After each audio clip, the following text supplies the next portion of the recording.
Buenas tardes, buenas noches. Quien te habla, Edwin Talavera. Noche. Hoy te he vuelto a encontrar después de tanto tiempo. Fue difícil hallarla y ahora me arrepiento.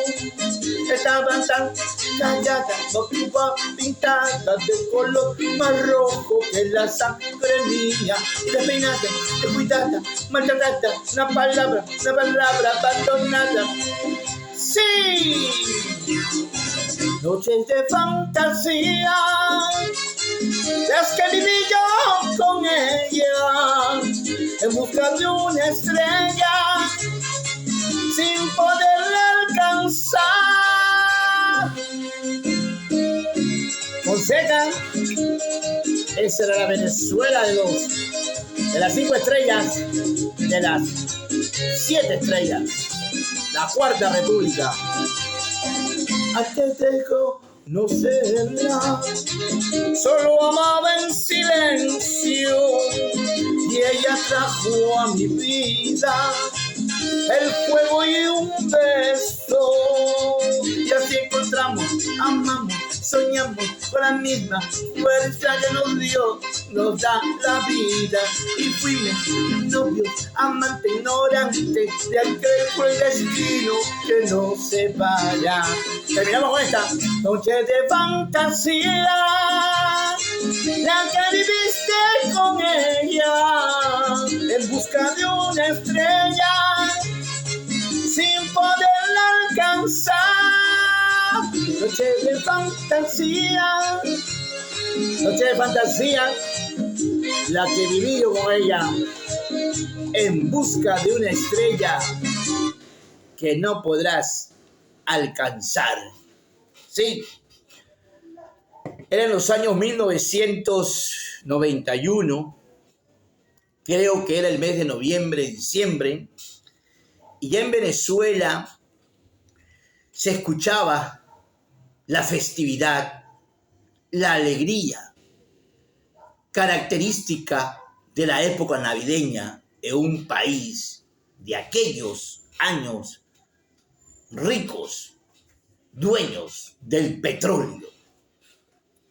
Bueno, señores, era importante establecer de que me había quedado sin trabajo por tercera vez, la tercera vez que me encontraba sin trabajo.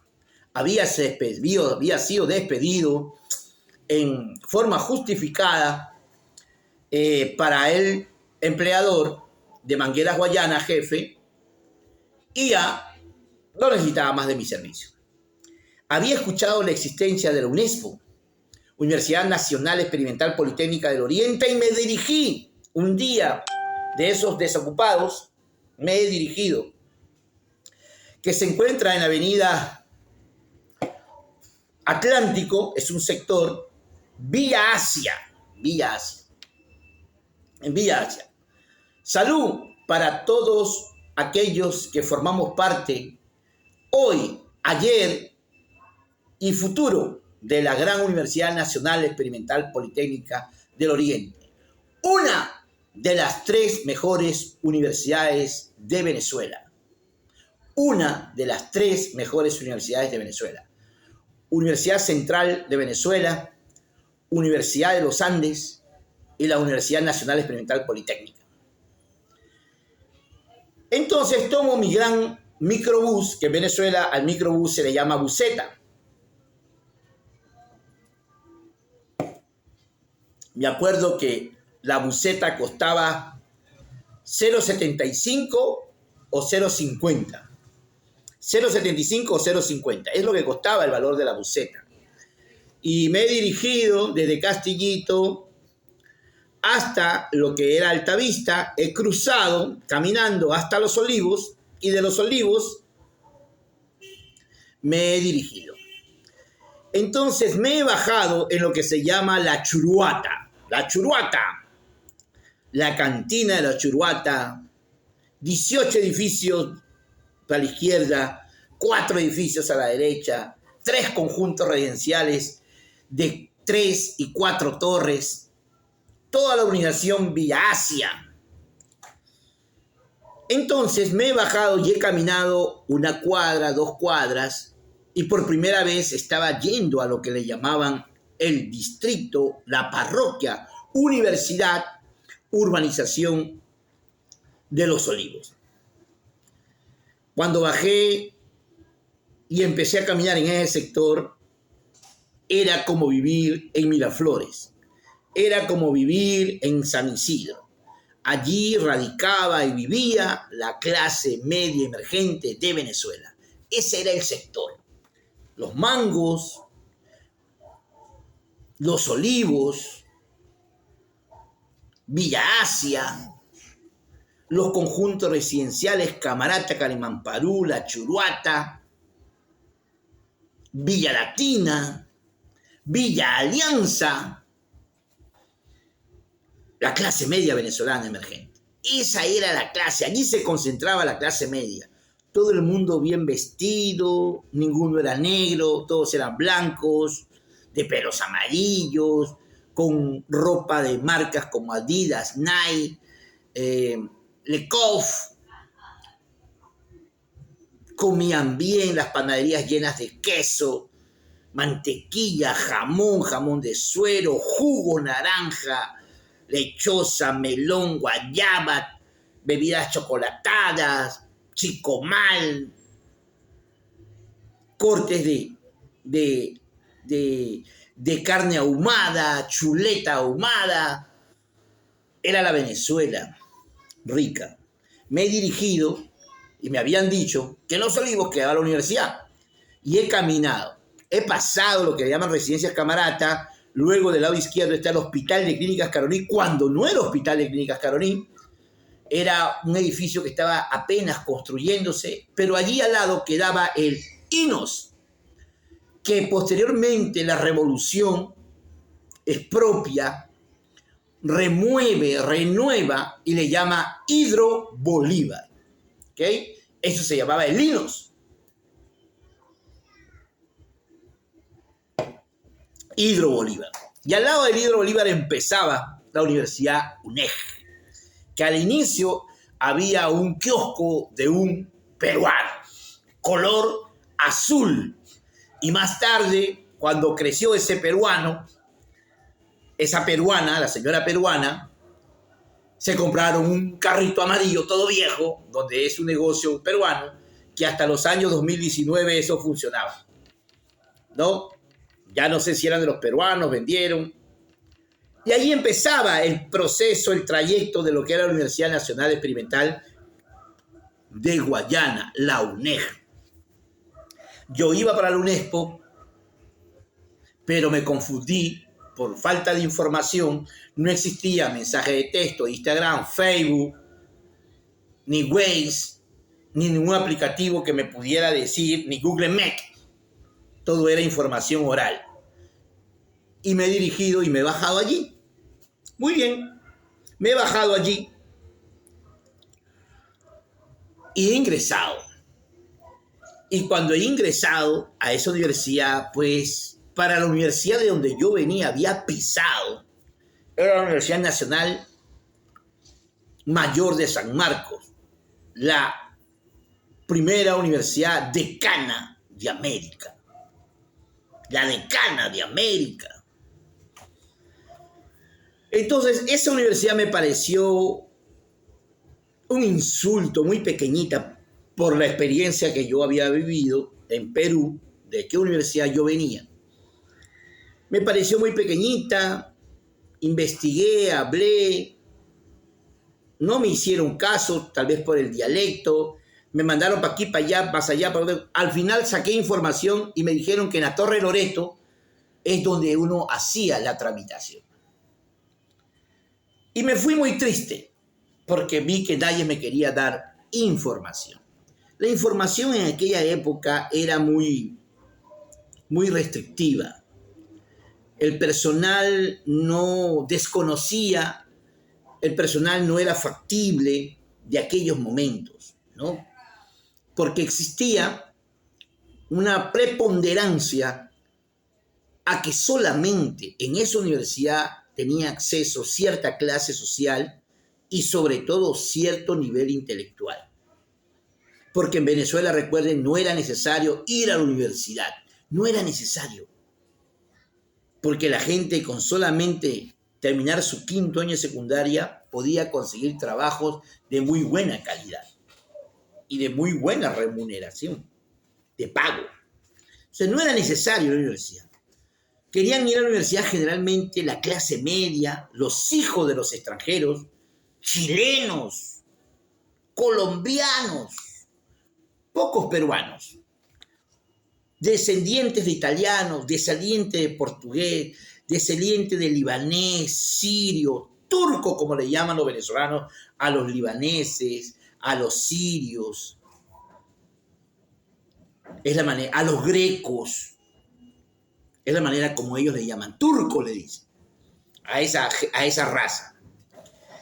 Entonces, las universidades estaban llenas, pues, ¿no? De extranjeros de esas razas, italiano, portugués, peruano, chileno, colombiano. Poco peruano. Boliviano realmente nulo. Uno pudiera ser en 10.000. Ok. Entonces, me fui, me regresé a mi casa, ya había conocido. Pasó lo que es el mes de noviembre,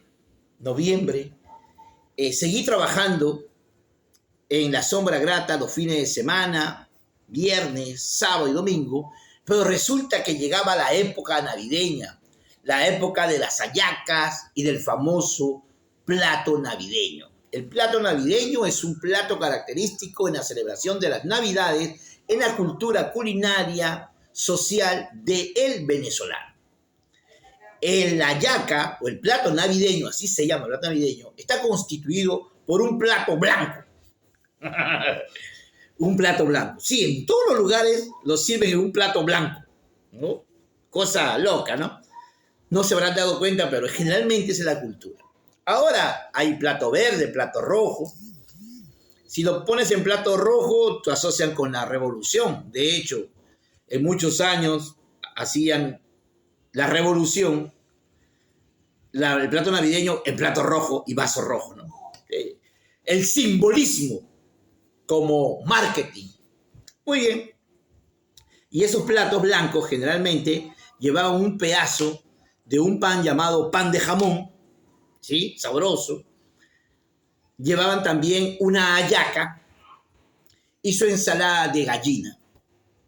De acuerdo al lugar, en el caso de nosotros que vivíamos, o yo que vivía hacia la parte oriental centro, o centro oriental, como decimos en Venezuela, el estado Bolívar, recibía influencia de un famoso dulce de lechosa.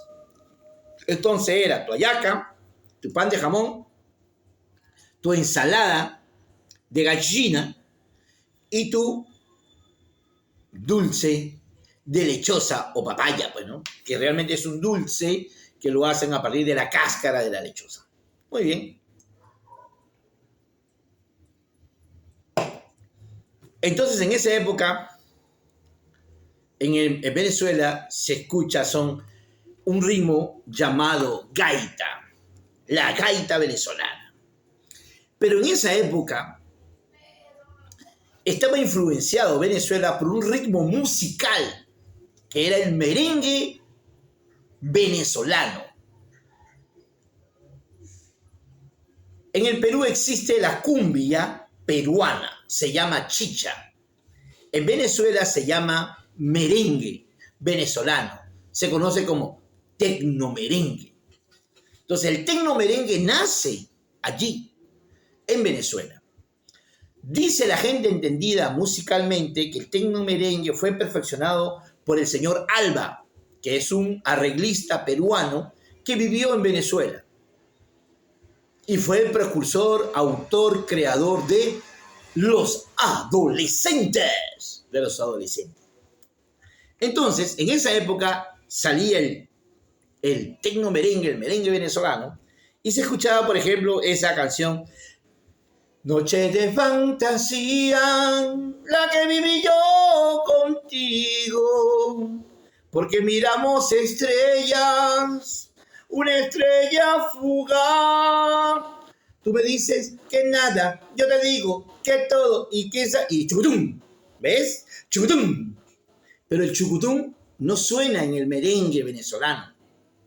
El chucutum, chucutum, chucutum, eso es la tambora. La tambora es algo característico en el merengue dominicano. El merengue dominicano, ese de Wilfrido Vargas. Como recibe influencia Venezuela de ese tipo musical, el venezolano festivo baila merengue. Y empiezan a surgir personas, cantautores, bandas, grupos musicales que empiezan a interpretar merengue, pero hecho por venezolanos con ritmo que viene de Venezuela, oriundo. Y se conforma un género que más tarde se fuera popular y tuviéramos exponentes como Roberto Moli, ¿no? Natucha, Lisa M, ¿no? Las chicas del can, que obviamente no son venezolanas, pero en Venezuela se consumía ese tipo de merengue, el tecno merengue, que nace también del merengue dominicano, ¿no? El merengue dominicano. Muy bien, entonces, en Venezuela, esa es. Y la tambora se hace. Y en el merengue, tecno merengue venezolano, la tambora es reemplazada por la batería electrónica, ¿no? Por la batería electrónica. Por eso es que siempre vas a ver, ese es un órgano, el que toca el órgano en la banda, tiene allí una batería electrónica como base, ¿ok? Y se eliminó la tambora. Muy bien.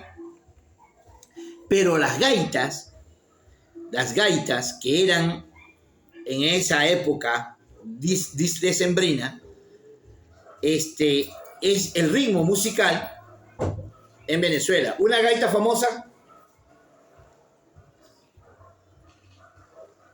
gaita zuliana.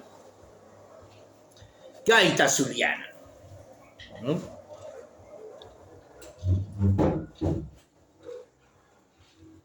Sin rencor. Aprovecha las cuotas insuperables. Así es, ¿no? Altos del Valle del Centenario. Muy bien. Entonces la gaita es un tipo de musical en la época.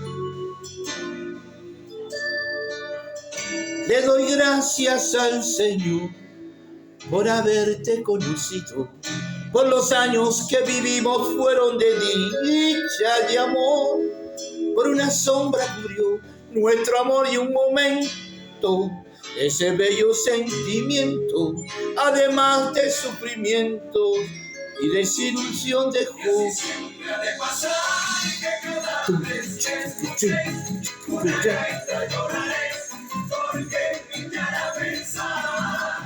Con bellas prosas que a ti te harán recordar todas esas lindas cosas que no pudimos lograr.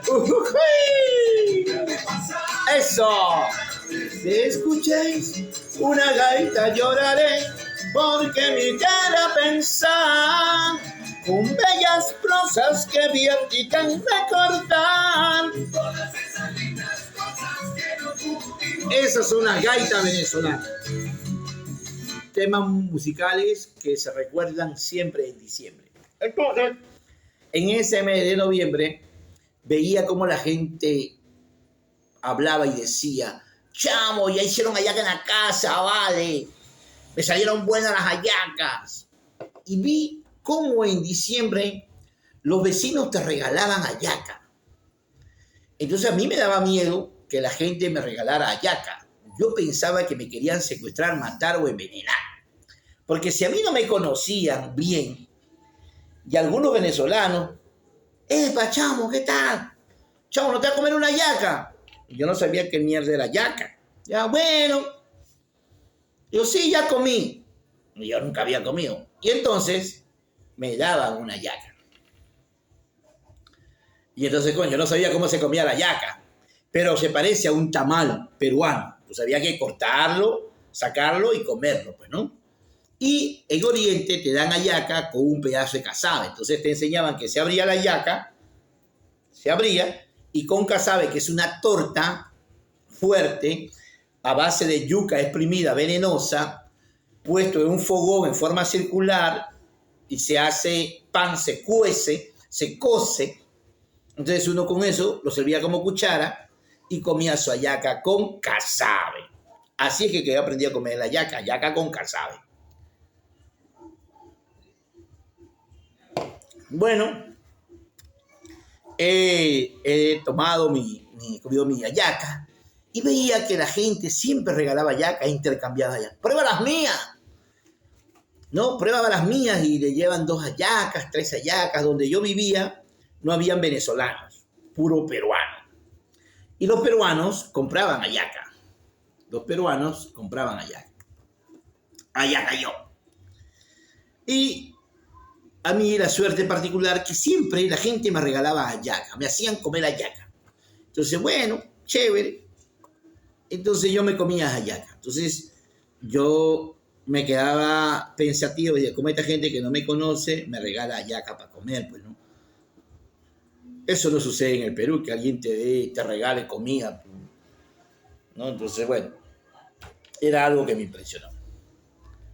Seguí trabajando y en esa época empezaron a salir contrataciones para atender festividades de pequeñas empresas a las cuales atendía mi tío mediante platos navideños. Me llevaba el tío mío para que yo lo ayudara a descargar, montar las mesas y servir los platos, alcanzar whisky, hielo, ron, Coca-Cola, la pinza para el hielo, los vasos forrados con su servilleta,